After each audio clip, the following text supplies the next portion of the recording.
অনেক জায়গায় র্যালি করতে দেয়নি, অনেক জায়গায় পুলিশ আমাদের আটকেছে। তো কোথাও না কোথাও একটা জিনিস আমরা বলতে চাই যে ভয় তৃণমূল, বিজেপি এবং নির্বাচন কমিশন তো বোধহয় স্বতন্ত্র নাকি, যাই হোক, তারাও ভয়টা জাতীয় কংগ্রেসকেই পাচ্ছে। মানে কেন পাচ্ছে জানি না, আমরা তো কেউ বাঘ সিংহ এখানে কেউ বসে নেই। যারা আছে অত্যন্ত সজ্জন ব্যক্তি আছেন, অত্যন্ত শিক্ষিত ছাত্রছাত্রী আছে, যাদের কেউ কাউকে হুমকি দেয় না, যাদের কেউ কারুর থেকে এটা বলে না যে তুই এখানে ফ্ল্যাগ লাগায় তোকে দেখে নেবো, তোর টোটো ভেঙে দেবো, তোর হাত জ্বালিয়ে দেবো, তোকে মেরে ফাটিয়ে দেবো, এ ধরনের কথা বলে না। আজকে হয়েছে এরকম একটি ঘটনা, আমি নির্বাচন কমিশনের একজন এখানে রেকর্ড করছে তাই অন রেকর্ড বলতে চাই। এইরকমই একটি ঘটনা আজকে ঘটেছে ৬২ নম্বর ওয়ার্ডে। যখন জাতীয় কংগ্রেসের পতাকা লাগানো হচ্ছিল তখন তৃণমূলের গুন্ডা বাহিনী এসে তাদেরকে হুমকি চমকি ধমকানো চমকানো চলছিল তখন, যে কেন এখানে ফ্ল্যাগ লাগানো হচ্ছে, তাহলে কিন্তু তোদের হাত পা ভেঙে দেবো, তোদের কিন্তু টোটো ভেঙে দেবো, এইসব। আরে এত ভয় কিসের? তোমরা তো তখন থেকে ন্যারেটিভ সেট করার চেষ্টা করছো, সবাইকে বলছো বিজেপি তোমাদের শত্রু। কংগ্রেস শত্রুটা হলো কিভাবে? তাহলে তোমরা কংগ্রেসকে ভয় পাও, তাই তোমরা বিজেপির সাথে একজোট হয়ে কংগ্রেসকে রোখার চেষ্টা করছো। কারণ জানো তোমার মতো গুন্ডা বদমাইশকে ওই যেই এলাকায় তুমি আমাদের ঝান্ডা লাগাতে দিচ্ছ না, সেই এলাকায় ঝান্ডা না লাগালেও আমাদের সেই এলাকার ঘরের মেয়ে, আমি সেই এলাকার ঘরের মেয়েকে তারা ভোট দেবে, এটা তোমরা খুব ভালো মতো জেনে গেছো। তাই তোমরা ভয় পাচ্ছ, তাই তোমরা জাতীয় কংগ্রেসকে ভয় পেয়ে আজকে এই ধরনের কাজ কারবার করে বেড়াচ্ছ। কিন্তু একটা জিনিস শুনে রেখো, তোমরা আমাদের পার্টির ঝান্ডা জোর করে খোলাতে পারো, আমাকে আমার বাড়ির লোকে আমার কাছের মানুষের মন থেকে কি করে বের করবে তোমরা, এটা আমাকে বলো, এটা আমাকে বলো।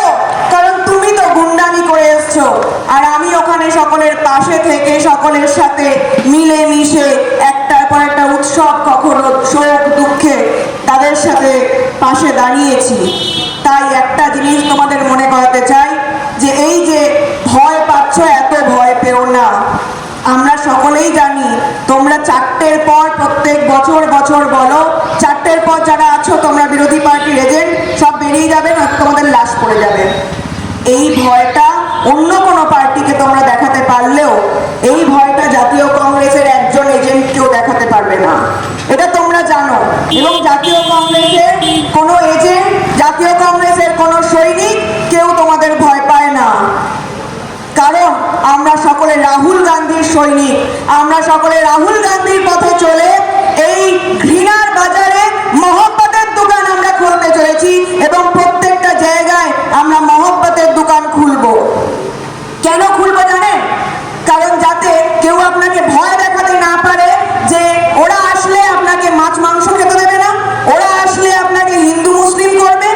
আরে ভাই, আমরা যদি সবাই এক থাকি, কোনো পার্টির পক্ষে সম্ভব নয়, কোনো রাজনৈতিক দলের পক্ষে সম্ভব নয়, কোনো গুন্ডা বাহিনীর পক্ষে সম্ভব নয়। আমাদেরকে এই খাওয়া দাওয়া, আমাদের ধর্মীয় যে আচার আচরণ, সেগুলো থেকে বিরত রাখবে। কিন্তু ভাই বোনেরা, আমি আপনাদের আজকে একটা কথা বলতে চাই, অনেক পার্টি আসবে, অনেক পার্টি জিতবে, অনেক পার্টি লড়বে, কিন্তু দিনের শেষে কখনোই নিজেদের একতা, নিজেদের যে সৌভ্রাতৃত্বের সম্পর্ক, সেটা যেন কখনোই বরবাদ করবেন না, কোনো পার্টির জন্য না, কোনো নেতার জন্য না। কারণ আপনার বাড়ির পাশের লোকটি আপনার কাছের লোক। কাল যদি আপনি কোনো সমস্যায় পড়েন, সেই পাশের বাড়ির লোকটি আসবে, কোনো নেতা আসবে না, কোনো মন্ত্রী আসবে না, যারা আপনাদের মধ্যে এই বিদ্বেষগুলো সৃষ্টি করছে। তাই আমি আপনাদের বলতে চাই যে আগামী 29 তারিখ আপনারা সকলে ভেবে চিন্তে ভোট দেবেন। এইটা ভেবে ভোট দেবেন যাতে আপনার বাড়ির কেউ চাকরি পেতে পারে, এইটা ভেবে ভোট দেবেন যাতে বালির প্রত্যেকটি রাস্তা পরিষ্কার হয়, প্রত্যেকটি রাস্তা মেরামত হয়, প্রত্যেকটি যে জল জমে থাকে সেই জল নিকাশি ব্যবস্থা যাতে ঠিক হয়, যাতে কাউকে আপনাদের নোংরা নর্দমার জল পেরিয়ে যেতে না হয়। তাই এই কথাগুলো ভেবে তারপর ভোটটা দেবেন। এইটা ভেবে ভোট দেবেন যে যখন ওয়াকফ ওয়াকফ নিয়ে আন্দোলন করতে গেলে তাহলে আপনারা দিল্লিতে গিয়ে আন্দোলন করুন। অর্থাৎ পশ্চিমবঙ্গে উনি হিটলারি শাসন চালাতে চান। এই হিটলারি শাসন আমাদের রুখে দিতে হবে, কিন্তু হিটলারকে আমরা যদি সরাতে চাই তাহলে আরেকটা হিটলার নিয়ে আসার কোনো মানে হয় না। বিজেপি এবং তৃণমূল দুটোই হিটলার এবং তারা দুটোই একই মুদ্রার এপিঠ এবং ওপিঠ। যখনই কোনো বিল আসে বিজেপির, তখনই তৃণমূলের প্রত্যেক সাংসদের শরীর খারাপ হয়ে যায়, তখনই তারা কোনো ভোট দিয়ে যেতে পারেন না। মজা হচ্ছে নাকি? যখনই আমাদের কোনো স্বার্থ বিঘ্নিত হয়, যখনই সংবিধানের উপর অ্যাটাক হয়, তখনই তৃণমূলের লোকজনের কোথাও না কোথাও অন্য কাজ পড়ে যায়, তখনই তারা সেখানে উপস্থিত থাকতে পারে না। আপনার সাংসদ হয়েছেন কেন? অবশ্য সরি মানে ক্ষমা করবেন, ওদের তো কেউ সাংসদ নয়, ওদের কেউ হলো অভিনেত্রী, অভিনয় করতে গেছে। তারা ওখানটাকেও অভিনয়ের জগৎ ভেবে নিয়েছে, তাই তারা ওখানে দামি দামি ব্যাগ, দামি দামি গয়না এবং বিভিন্ন ধরনের মেকআপ প্রসাধনী মেখে ছবি তুলতে চান। এছাড়া তাদের কোনো কাজ আপনি করতে দেখেছেন? কখনো দেখেছেন একজন সাংসদকেও তার এলাকার একটি সমস্যা নিয়ে কথা বলতে? জানেই তো না। কোথা থেকে তাকে তুলে এনে কোথাও একটা তাকে দাঁড় করিয়ে দিয়ে তারপর তার যেহেতু তাকে চেনে সবাই, তাকে তার অভিনয় ভালো লাগে, অভিনয় যদি অভিনেতা করে তো অভিনেতার অভিনয় তো সকলেরই ভালো লাগে, তখন কি আর মানুষ বুঝতে পারে যে সেটা অভিনয় না সেটা বাস্তব? তাই অনেক ক্ষেত্রেই সেই ভুল আপনারা করেছেন। তবে আমি একটা কথা আপনাদের বলতে চাই, এই যে যারা এত তারস্বরে গান বাজায়, এই যে যারা অন্যের ফ্ল্যাগকে ভয় পায়, এই যে যারা অন্যের গলার আওয়াজকে, অন্যের উপস্থিতিকে ভয় পায়, তারা আর যাই হোক তারা কখনোই নিজে কোনো কাজ করেনি, তাই তাদের সেই ভয়টা আছে।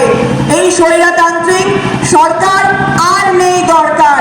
এটাই হোক আমাদের আজকের অঙ্গীকার, এটাই হোক আমাদের আগামীর ভোট দেওয়ার জন্য সবচেয়ে একটা উন্নত মন্ত্র, যেটা আমাদের মনের মধ্যে থাকবে যখন আপনি ইভিএম এর বাটনটা প্রেস করবেন। আপনি কোথায় ভোট দেবেন সেটা আপনার ওপর, সেটা কেউ বিরিয়ানির প্যাকেট দিয়ে বা অন্য কোনো খাদ্য দ্রব্য দিয়ে সেটা যেন কিনে নিতে না পারে। বিরিয়ানির প্যাকেট দিলে নেবেন, খাবেন এবং তারপর ভোটটা আপনার ইচ্ছে করবেন। কারণ এটা ওদের বোঝানো দরকার যে বাংলার একজনও কেউ বিক্রি হতে আসেনি, কেউ বিক্রি হবে না। তাদের প্রত্যেকের সিদ্ধান্ত এতটা সোজা এবং তারা আগামী দিনে আবারও এই সমস্ত স্বৈরতান্ত্রিক চক্রান্তকে নির্মূল করে এই বাংলার অপশাসনের যে সংস্কৃতি, এই বাংলায় যে গুন্ডারাজ, যে তোলাবাজির সংস্কৃতি চলছে তার অবসান ঘটাবে। এবং সেটা আমাদের প্রথম যে ফেজের ভোট হয়েছে সেখান থেকেই মোটামুটি পরিষ্কার। তাই কান্নাকাটি শুরু হয়ে গেছে। ভেবে চিন্তে ভোট দেবেন, নিজের জন্য ভোট দেবেন, নিজের পরিবারের জন্য ভোট দেবেন এবং কোনো গুন্ডা বদমাইশ তোলাবাজকে ভোট দেবেন না। কারণ যদি আপনি আজকে গুন্ডা বদমাইশ তোলাবাজকে ভোট দেন তাহলে আগামী দিনে আপনার বাড়ি থেকে বেরোনো এবং বাড়িতে ঢোকা দুটোই আর নিরাপদ থাকবে না।